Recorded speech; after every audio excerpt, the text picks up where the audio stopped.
Great is the power of steady misrepresentation, but the history of science shows that fortunately, this power does not long endure. A man who dares to waste 1 hour of time has not discovered the value of life. The highest stage in moral culture at which we can arrive is when we recognize that we ought to control our thoughts.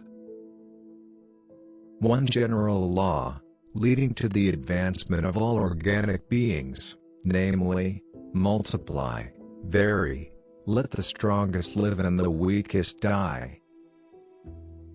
The young and the old of widely different races, both with man and animals, express the same state of mind by the same movements. Everything in nature is the result of fixed laws. As for a future life, every man must judge for himself between conflicting vague probabilities.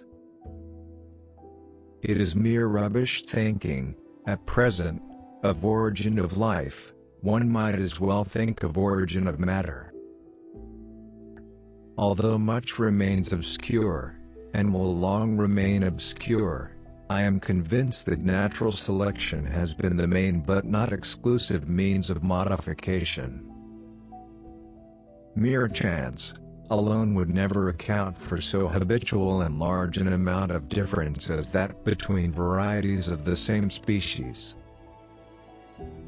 I have called this principle, by which each slight variation, if useful, is preserved, by the term of natural selection.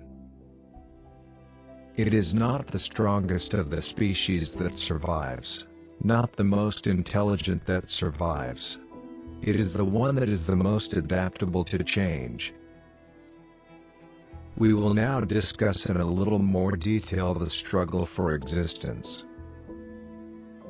From the first dawn of life, all organic beings are found to resemble each other in descending degrees, so that they can be classed in groups under groups.